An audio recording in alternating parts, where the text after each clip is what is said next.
Olá, boa tarde, bom dia. Eu quero passar aqui para vocês, né? A irmã Ruth me deixou uma incumbência aqui de falar alguma coisa sobre a lição, né, do próximo domingo, que é a universalidade de Cristo. E falar sobre a universalidade de Cristo é falar sobre nossa situação no contexto atual, né? Então, não é muito... Mas eu quero deixar aqui apenas algumas coisinhas rápidas sobre judaísmo, sobre a heresia, sobre seitas, né? E falar um pouquinho para você aprender um pouco, porque Paulo, ele está fazendo, ele é o protagonista dessa lição, desse trimestre, né? Então Paulo saiu de uma situação para o cristianismo, entendeu? Ele saiu de uma situação totalmente obscura, envolvida, única, para o cristianismo da universalidade, entendeu? Não é a igreja universal, a universalidade. Então o judaísmo constitui nas doutrinas e dos judeus que seguem as leis de Moisés. O judaísmo, ele está baseado sobre o zoroastrismo. Olha só o que é isso. Surgiram duas grandes religiões a partir dele, que foi o cristianismo e o islamismo. E os muçulmanos, né, admitem que sua religião tem os fundamentos, né, baseado no judaísmo. O Corão, ele é muito claro nesse sentido, nessa concepção. E tem como Abraão, o profeta, né? O homem que desvelou Deus para toda a humanidade. Então, dentro do Antigo Testamento também, né, contém os escritos sagrados no ambiente da raça judaica, o povo da nova criatura, a escritura bíblica, né? E durante a época em que Jesus veio ao mundo, os judeus escreveram e estudaram os seus livros sagrados. E eles foram escritos na língua hebraica. Os antigos livros hebraicos foram traduzidos para o grego, cerca de 200 anos depois do início da era cristã do Novo Testamento, não aceito pelos judeus. Olha que coisa, né? E os livros dos judeus foram arranjados em 3 divisões, né? E esses livros são agora algumas partes, a primeira parte da Bíblia, saber Gênesis, Levítico, Número, e etc. E vai por aí. Sobre a questão também das seitas, né? O que é seitas? A gente, quando fala seita, fala, é fulano na igreja, tal. Bem, seita é um conjunto, né, de normas estabelecidas. Quando fala sobre fariseus os elementos seguidores ali, ó, da palavra, eles procuravam, eles olhavam, eles pesquisavam, né? Eles não eram tão leigos no assunto assim, não. Então, existe a seita judaica, né, que as leis judaicas foram apresentadas como um sistema completo pelos quais as pessoas devem viver. Entendemos o sentido especial ali do Pentateuco, né? E há uma necessidade da explanação da lei. Os escribas foram os intérpretes da lei, eles explicaram como é que aconteceu, sobre a questão do Torá, a fraternidade, dos saduceus, os essênios, e veio o Torá, né? O profeta de Israel possuiu um grande líder religioso que trouxe grande progresso ali no pensamento hebraico. Então, o judaísmo, ele tem um segmento. Mas eu não quero me apegar muito a isso, porque você vai estar entendendo sobre a questão que nós precisamos viver e exercitar nos nossos dias. Vamos tentar entender o que é a universalidade de Cristo na atual situação da igreja hoje dentro de um contexto. E é preciso que nós venhamos entender. Porque se você for lá pelo judaísmo, você tem lá o ortodoxo, você tem lá o moderno, você tem os conservadores, e o judaísmo, ele tem diversas ramificações. Mas a importância desse estudo, para que você possa analisar dentro de um contexto que vai alimentar a sua alma, é justamente isso. As virtudes de Paulo, né? O maior foi tirar o caminho da situação da seita judaica, e o mérito sempre é de Deus. Nós podemos entender justamente isso. Então, para a gente entender um pouco, né, sobre essa questão, o Evangelho, ele é para todos, né? O Senhor não mandou Jesus somente para alguns, não. O Senhor veio para todos. E Paulo é o apóstolo, e dentro dessa universalidade, e está dentro da revista, ele fala com direito à salvação dos gentios, estavam preditas desde o início da história e da salvação, e ali que começa com Abraão, ali relatando no livro de Gênesis.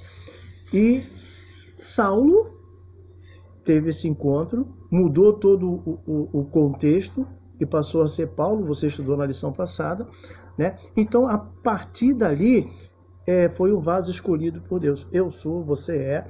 A igreja hoje tem essa grande responsabilidade dela ser escolhida para falar e levar a palavra de Deus. O ensino de Paulo, ele é muito claro, ele não deixa dúvida, não. Todos os homens, tanto os gentios, todos aqueles que estão debaixo do pecado, como dizem Romanos, né, é para que a promessa fosse de todos. A vantagem dos judeus é que eles receberam o quê? O oráculo divino. Então, olha que coisa interessante, né?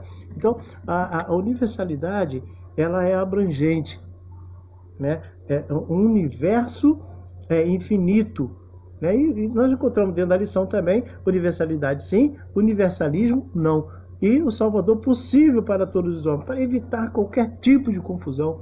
Aqui é a frase Salvador de todos os homens, né? E ele veio para que nós pudéssemos ter vida, e vida em abundância. Não é vida como qualquer um fala, viver um tempo. Não, essa vida, ela se eterniza. E é isso que é importante, e a própria lição, ela fala justamente isso. Paulo deixou claro que não há aquela salvação compulsória, né? O homem deve procurar cada dia mais se aproximar de Deus, para que ele possa entender que Deus nos ama, que Deus tem um lugar separado para nós. Lá em 2 Coríntios fala, após dizer que Deus nos reconciliou consigo através de quem? Cristo. Então a universalidade está nisso.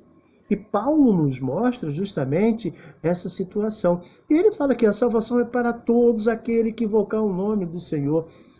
E está lá na revista. Invocar é mais do que recitar o nome do Senhor. É colocar-se sob o cuidado do nome. É aquele que se coloca sob o cuidado que vai cuidar de você. Interessante, nós temos uma responsabilidade. Milhares e milhares de pessoas estão esperando em nós, esperando em você, esperando no pastor, esperando na igreja, para que nós possamos ser um canal de bênção na vida dessas pessoas. Então, a responsabilidade é nossa. Nós precisamos falar do amor de Cristo. Eu tenho, e anotei aqui, para que eu pudesse falar para você, a Escritura. Nós temos a Escritura para mostrar que o amor de Deus é infinitamente maior. Nós temos Deus soberano, nós temos Jesus, nós temos o Espírito Santo como Consolador, nós temos a salvação e nunca esquecendo da morte, e temos a eternidade com Cristo.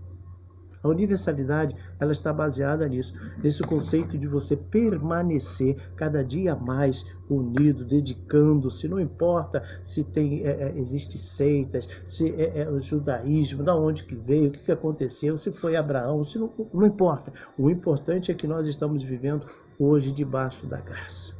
E quem é que pode nos outorgar essa salvação? Cristo Jesus.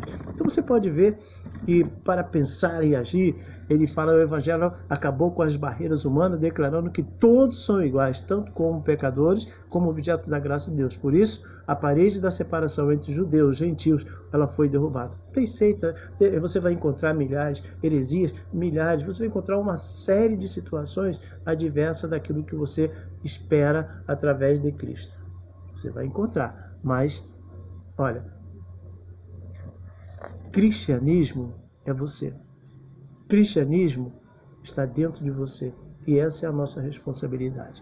Precisamos lembrar que o tema central da pregação de Cristo é Cristo crucificado. Há muita pregação, há muita, como diz a revista Sociologia, existem muitos conceitos humanos e etc, etc. Mas precisamos evangelizar, pregar a palavra de Deus e sermos nós o testemunho vivo da palavra de Deus. Então, querido, nós precisamos universalizar aquilo que nós acreditamos através de Cristo Jesus. Amém? Que Deus te abençoe em nome de Jesus.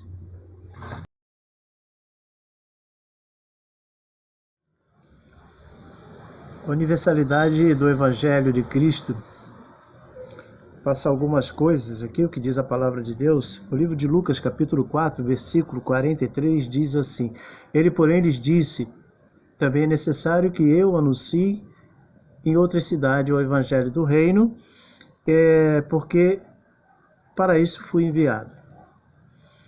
Olharmos, irmãos, a trajetória do ministério de Cristo, visivelmente percebemos a universalidade do Evangelho.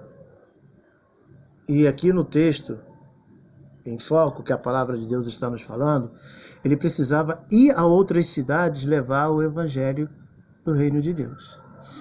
Ele também afirma que para isso que ele veio. Vou fazer uma pergunta a você. Foi para isso que você foi salvo? Foi para isso que Jesus morreu? Analise direitinho. E nós entendemos que com excelência o Senhor Jesus, ele cumpriu aquilo que ele entendeu como seu ministério a todas as classes de pessoas. E através da instauração do reino de Deus, ele atingiu todo tipo que você possa imaginar. Governadores, reis, e até hoje continua falando. Jesus, ele inaugurou e consolidou um novo tempo através da formação da igreja, que foi chamada para levar a mensagem salvífica e transformadora aos corações dos homens. A pergunta que eu quero fazer a você: você tem feito isso? Você tem deixado, tem se permitido que Cristo habite na sua vida, no seu coração? A tua palavra tem sido palavra transformadora? Contudo, fica uma pergunta: temos cumprido essa missão? Olha o que diz o texto. Porém, ele disse: também é necessário que eu anuncie em outras cidades o Evangelho do Reino, pelo qual eu fui enviado. Irmãos, nós não estamos aqui por acaso. Nós estamos aqui passando um tempo. Nós estamos aqui com uma responsabilidade. E a partir do momento que fomos alcançados pelo amor de Cristo, as coisas começam a mudar. O Evangelho tem sido pregado a todos os povos, tribos, línguas e nações. A universalidade do Evangelho, da pregação da palavra de Deus, é justamente essa: pregar a toda criatura. Como representante de Cristo na Terra, a igreja precisa fazer uma revisão imediatamente da sua estrutura e do seu trabalho. E temos certeza também que há necessidade, é necessário se fazer uma avaliação de tudo que tem sido feito. Tudo, inclusive como nós estamos vivendo a palavra de Deus. E é através de atitudes assim que seremos tocados pelo Senhor, você será tocado pelo Senhor. Temos certeza absoluta que Deus está procurando verdadeiros adoradores, aqueles que o adorem em espírito e em verdade. Somos nós, mesmo dentro de nossas casas, mesmo essa quarentena social, mesmo com essa pandemia que tem assolado o mundo, somos nós que Deus está contando. Através disso que nós estamos fazendo, alguns jovens indo à igreja, alguns pastores fazendo a live, alguns mandando bilhete, passando e-mails, né? E é disso que o Senhor está esperando que nós nos posicionemos. A nossa posição é essa: é querer o pleno desejo de que a pregação da palavra de Deus possa se estender a todos os corações. Nós precisamos fazer a nossa parte. Tenho certeza absoluta que se nós fizermos, cada um fizer um pouquinho, a recompensa será grande. E com certeza vamos atingir muitos outros corações. Então, querido, novamente quero deixar o texto para sua reflexão. A universalidade do Evangelho, do amor de Cristo. Ele, porém, lhes disse: também é necessário que eu anuncie em outra cidade o Evangelho do Reino de Deus, porque para isso fui enviado. Lucas 4, versículo 43. Então, vamos arregaçar as mangas, né? Passar a mão no rosto, limpar o rosto e falar assim: bora, vamos pregar a palavra de Deus. É isso e para isso que eu fui salvo. E Deus nos retirou do lamaçal do pecado, para que nós, através de Cristo Jesus, pudéssemos alcançar outros corações. E Deus conta com você, Deus conta comigo, Deus conta com todos, Deus conta com a humanidade. Então, regaça as mangas, pega a sua Bíblia e anuncie o Evangelho de Cristo Jesus. Amém? Deus te abençoe e que você possa ter um domingo de paz, um domingo abençoado, em nome de Jesus.